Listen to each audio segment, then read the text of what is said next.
to today's episode of The F Word, and we have our very own Whyfield's Jess Crook. Hello. Hello. And Jess's F word today is first employee. 2 words, but first. So Jess, you were our very first employee at Whyfield. I was. 10 years ago now? Yes. Yes, It is. Remember about that far? To think when it's, over 10 years. And when you started, you were an apprentice. I was indeed. So can you tell us a little bit about your journey since that sort of first employee and level 2 apprentice? Yes. Yeah. Well, starting Whyfield was a scary step for me because I worked with you before, and you had this kind of,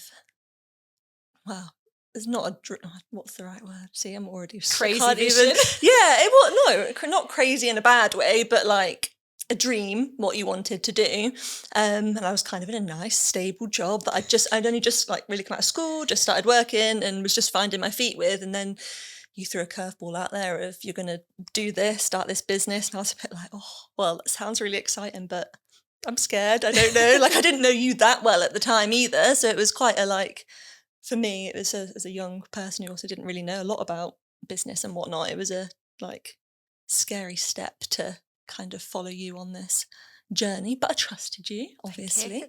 And started at Whyfield, started my AET apprenticeship, was doing it at Truro College, and I knew I didn't want to go to uni. That was my main thing before I started in accounts. I didn't want to move away from family, friends, all that stuff that seemed all scary at the time.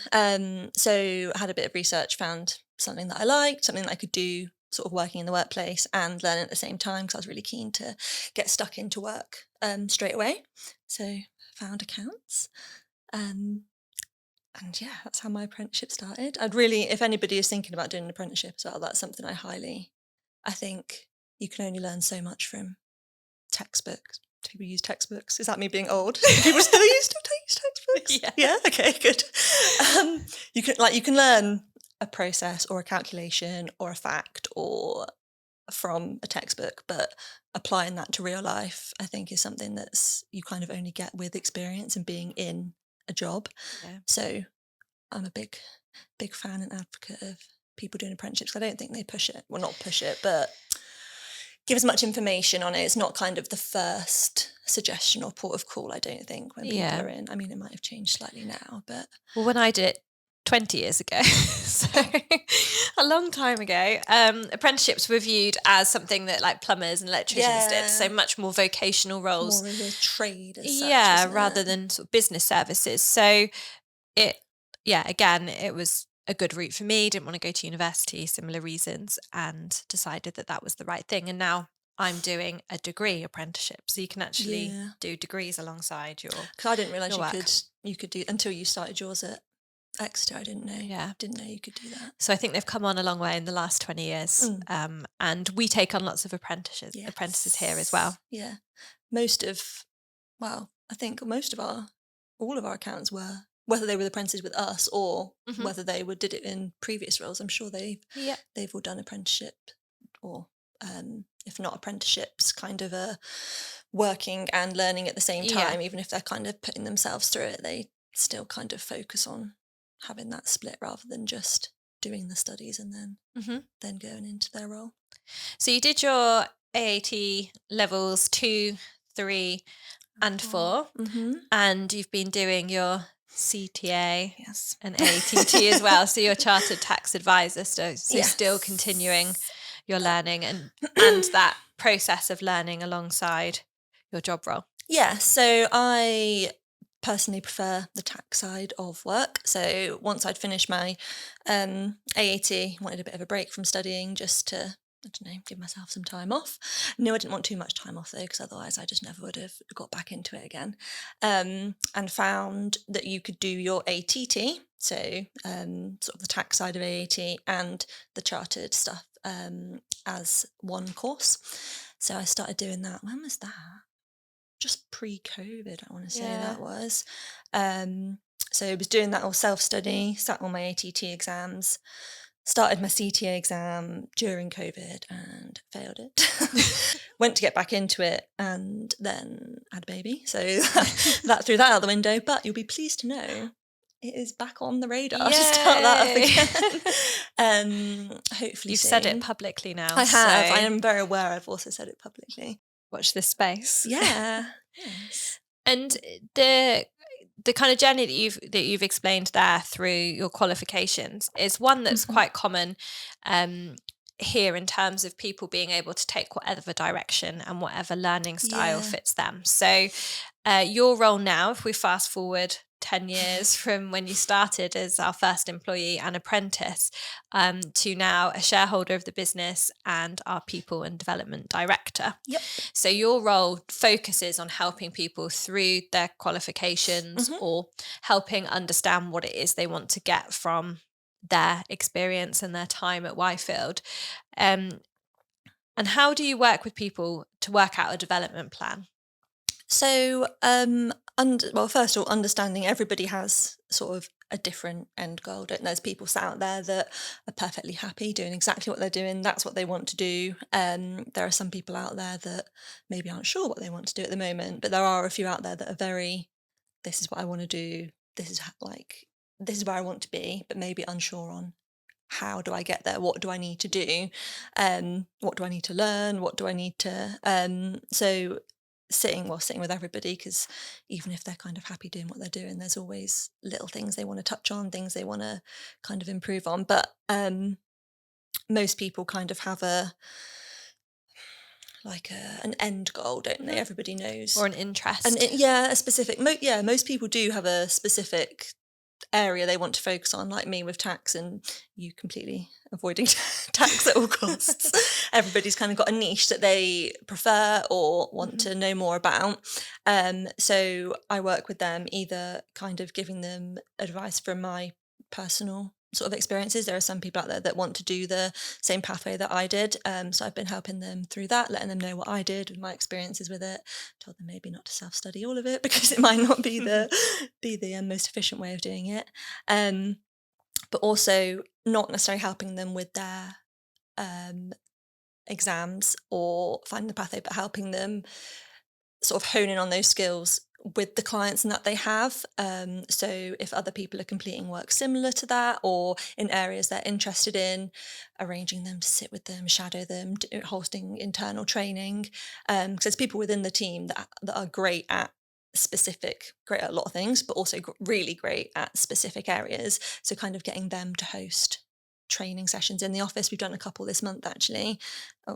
September? No, last month. Goodness, that's spring already. Since I've been back, we've done a few. It's been really nice to kind of see the team leading their own workshops, so to speak, with the rest of the team. And that peer-to-peer kind of approach, isn't it, that we have here?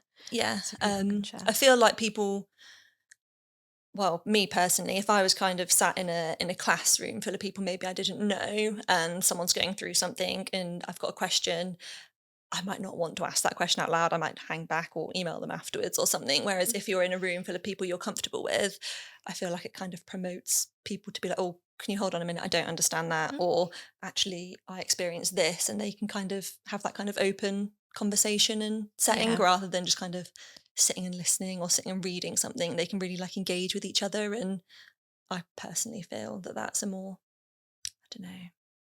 it's been a more successful way of people developing and growing themselves.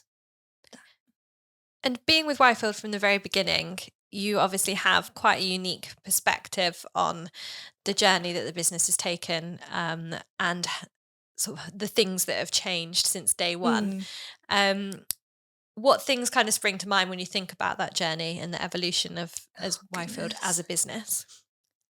I feel like lots of things have changed sort of visually. So obviously there's more people, the brand appearance of Whyfield has changed, but I don't feel like Whyfield has changed, if you know what I mean. Like the reason you started Whyfield and what we've always done is kind of, it's been the same, just maybe expanded on or grown or in volume. But I feel like from day one, the values of Whyfield, even if they weren't maybe communicated as much or as well as they are now have always been there. So I feel like Whyfield hasn't really changed and evolved, but I feel like from a outward perspective it's changed a lot, but like it in itself is still the same. It's still Whyfield. Still us three, Still, sat in a tiny little box room. That was my desk being behind the door of this in this little broom cupboard, and every time someone wanted to come in and ask us a question, my chair would just get bashed every time. It was when we moved to a different office space. That was a good time for me. I had some more room. Oh God. I remember sitting in there when we did our first business show, and we didn't know what to bring to the business show, and we had our little tubs of sweets, and I remember me and Rox sat there like individually filling up these little tubs with our blooming... I've got a picture of you doing that actually, and sticking stickers on them. Those horrible. I mean, Kelly would probably freak out seeing those stickers, to be honest, wouldn't she? I mean, she probably has seen them. I don't want to know what she said about them. And it feels like an absolute lifetime ago since those things and to the sort of things we're doing now, and obviously a team of 24 with you at the helm of their development through your kind of lived experiences of Whyfield. So there's been a lot of change in the last decade. One thing I wanted to touch on was around 4-day week and how that works here at Whyfield. And just to share a little bit, as it's something that we get asked a lot to talk about on a kind of national level to lots of different types of businesses. But how do you think that's helped the development of the team? I think allowing people to have that extra day to themselves from like a business point of view means that when they're sort of at work, they're at work. You kind of don't have that, I need to nip out at 1 to the dentist and come back, and you don't kind of have all these other little things in your mind that you're thinking, I need to fit that in after work, or I need to do that before I get to work, or pick the shopping up, or whatever it is, because you plan your week and you get any little bits like that done. You can use your day off. Obviously, you don't want to use it entirely for going to the dentist and picking up shopping, but it gives you that extra time that to sort of your life admin time or whatever you want to spend it doing. It just means that when you come to work, you can give it your focus that you want to give it. You're not being as distracted by outside things that are just on your ever-growing to-do list that I'm sure everyone has. But just getting that work-life balance better. Like my day off is a Monday. I chose Monday because I always had that kind of not horrible as in I don't like coming to work, but just Sunday night the Sunday blues that everybody gets. And even if how much you enjoy your job, you still have that kind of, it's Sunday. But because I have Monday off, I never have that feeling. And I thought, I wonder if Monday I'll feel like that. But because I've kind of probably done a few emails and I've looked at bits, and I don't get that kind of, it's Monday evening feel. I've never had that. So since we've been doing the 4-day week, there's never been the Sunday blues have never been. Never been there. Real thing. Yes. So as we spoke about earlier, you recently became director and shareholder of the business. I think it was beginning of last year, potentially. Yes. And how has your role evolved from obviously the work you do to juggling responsibilities of directorship? Yeah, so my work as in sort of Whyfield work has sort of increased. My client-facing work has slightly decreased to kind of take on the extra time needed to focus on the staff and give them sort of as much sort of attention and that they need, and as much as Whyfield needs.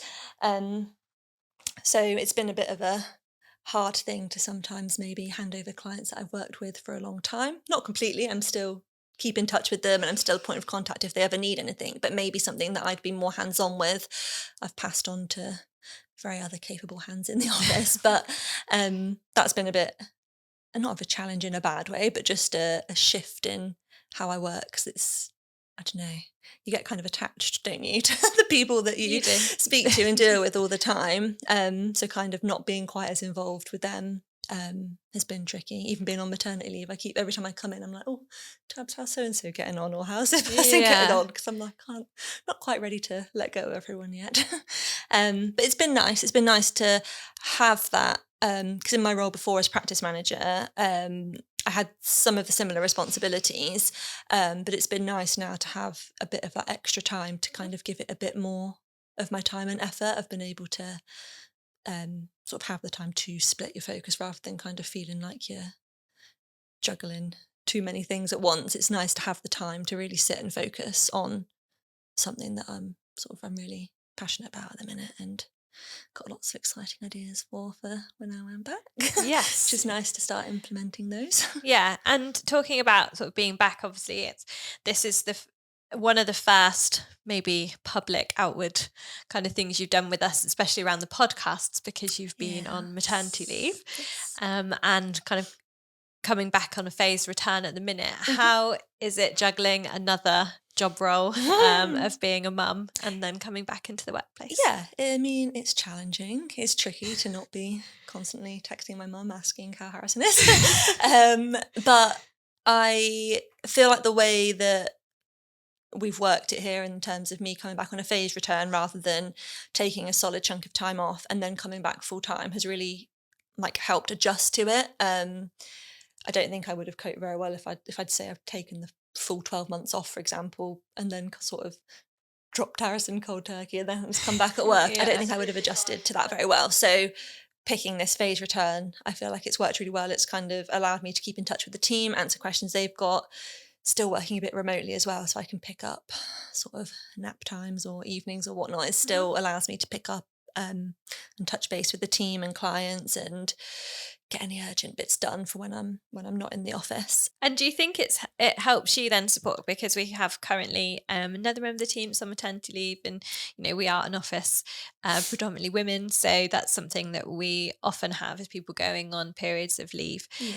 For you to be able to support them because you've got your own kind of lived experience of that. Yeah, I think because I mean, I've obviously not spoken to that many people about it, but nobody ever has spoken to me about doing a phased return from maternity leave. And all my friends, family have kind of all done a more traditional approach of taking however much time off they want to take off, and then sort of going back to work, either part-time, and that's what they're going to do moving forward, or returning to their normal hours. I've not actually had anybody kind of talk to me about sort of a phased return to work, so I didn't really know what to expect from it as such, because I kind of hadn't got anyone to kind of ask questions to or anything like that. So I mean, anyone that's thinking of doing it, I can obviously share my experiences with. But yeah, like I said, for me it's really helped just be able to adjust back into work slowly, because having that much time off when you're in work every single day and then all of a sudden you're not, although obviously your time is very much taken up with other things, it's not like you're sat there twiddling your thumbs not doing anything, but it's still a change of pace, a change of atmosphere. Like maybe for some people having adult conversations again will be weird, because some people are at home a lot more just with the little one, and then sort of interacting with people more is difficult for them. So having a phased return, whatever that looks like, I think is a really, really good way of doing it. A good option. Yeah, I'd encourage anyone who's a bit unsure or worried about sort of returning to full-time work to maybe think about, because the idea of maybe coming back to work early, they're like, oh, I might not want to come back to work early. I don't want to, but I don't really feel like I'm having to choose. Yeah, I'm kind of getting the best of both. I'm not having to kind of choose between work or Harrison. I feel like, I'm getting to do both at the same time. And of course, we love it when you bring him in. Yes, I know. I wish I could bring him in all the time, but I'd never get anything done. Neither would anyone else. Neither would we. No, he comes into little events though. He does. And I think in terms of role model for the team, and it's quite poignant that you were the very first employee, but you've been through Apprentice, so through all of the levels, into a fully qualified accountant, into the practice manager, into a director role, shareholder role, taking some time out of the business, now coming back and helping us with the next 10 years of strategy. I think it shows... What else I know, it's a lot to fit in the last 10 years, but I think it shows and highlights the things that we do here, and how important development is of team members, and actually anything's possible. Yeah, I think that's the big thing, is not we don't expect anybody to follow the same path as anybody else. Like is expected to do the same things that I've done or do the same things that you or Rox or whoever has done. It's kind of down to them. What do they want to do? Where do they want to see their career going? And just making sure that we can best support them in getting there. Like, it's not Jess has done this, so this is what you need to do next. Yeah. So that's absolutely not the case. It's everybody's different. Everyone has their own interests, their own, like, what they want to achieve personally and professionally. And because we don't always just focus on sort of technical development in terms of qualifications and that, it's personal development, or what I call soft skill development, but I don't know if that's the right term, like the other things, whether it's confidence or Excel or whatever it might be. So some people in the office, I mean, I'm still building my confidence with like networking and that, but other people have expressed that they want to go, but they're a bit sort of nervous or apprehensive of going to networking events and that. So before I went on leave, I'd taken a couple members of the team to a few different events that I go to, and I've kind of feel comfortable going to those events. I've taken those along, and they kind of really enjoyed that, and I think they've carried on doing that since I've been off. And they're taking some other people with them, I think, this week. So it's kind of that knock-on effect and passing on that. Yeah, because all of it's personal growth, isn't it? Is whether it's not necessarily a technical skill that you're going to get a certificate out of at the end, but it's something that it's something they want to work on and develop on, or whatever it might be. Yeah, definitely. There's no limit to what it is. Exactly. And I think that, the reason that we wanted you to come on to the podcast, Rox and I and Megan, asking you to come in, was just to, I think, highlight how flexible and individual someone's development within a business can be, and how actually you can forge your own path and make it work for you around all of the other things that are going on. I think one of the things that really helped me was kind of having like the little stepping stones, like the little bits to achieve on the way to what might be your end, or not necessarily your end goal, but kind of the more long-term goals. So if you had I don't know, if your goal was to become AAT qualified, for example, and you're just starting off, like that might seem like a big step, that might seem really far away, you might not feel like you're getting anywhere. Whereas if you split that down into, right, I'm going to study for this exam, or I'm going to ask Jess about this piece of, and if you break it down into little steps that you can kind of tick off and show yourself that actually this is how much progress you are making, because I think it's quite easy to focus on that's so far away, or I'm not where I want to be yet. Whereas if you've got all your little goal, not little as in not trying to diminish their importance, but just smaller short-term goals, you can kind of see then how much you actually have done, and appreciate how far you actually have come, and what you've achieved. And I know you go over quite a lot of that with everybody when you do their quarterly pulse reviews in the office. And is there anything, you said that you've got some ideas and things moving forward, and you're obviously just coming back now. It says here the next 10 years, but that might be a little bit too far for us to talk about. Maybe like the next 3 months. Yeah, exactly. So the next 3 months, what's on your hit list? So most of what I've been focusing on at the moment is training wise, and it's around sort of internal training in terms of either a member of the team helping with training, setting up workshops.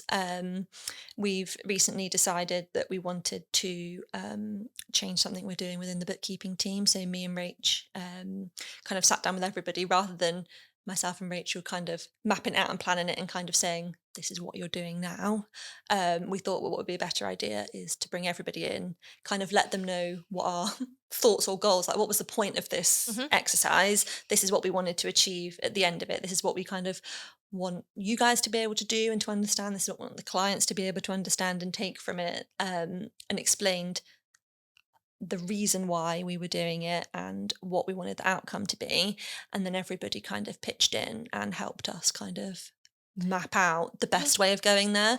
Because if I was to map it out, I don't do the bookkeeping every day. I don't speak to their clients every day. So if I was to tell them this is how you need to do it, they might be like, well, it doesn't work because so-and-so doesn't like it when I do that, or so-and-so has this and you haven't thought about that. So getting the people that actually do those things, are going to be using the process and are going to be benefiting from it as well, we thought it made more sense to get them in on it. So we've had that meeting, we've kind of drawn up a bit of a plan, and we're going to have another touch base once we kind of have finalised that process. And so it's kind of, my main plans are more things around that. There's a few areas that I kind of think are main areas of focus for the team, and I've got a few people out there that are going to be dragged into helping me train the team, because some of them, they're better at different areas than I am. So me trying to maybe teach or explain something that I'm not best placed to do so doesn't make sense to me. So I'm going to rope them into helping as well, and it'll help them to hopefully help them sort of improve their confidence and believe in themselves, and know that sort of they are great in that area, and we recognise that, and because they're great, they need to help spread the greatness among the team. It's brilliant. And thank you for coming and speaking to me today. I know that you're not always a fan of the networking and the marketing stuff, but I just think it's really important. We get asked a lot of questions around the individual approach we take to training and development here, the 4-day week, and some of the employee initiatives we have. So I thought it was, why not speak to somebody who's lived this from day one and now taking charge of it. So thank you very much for coming on to today's episode of The F Word.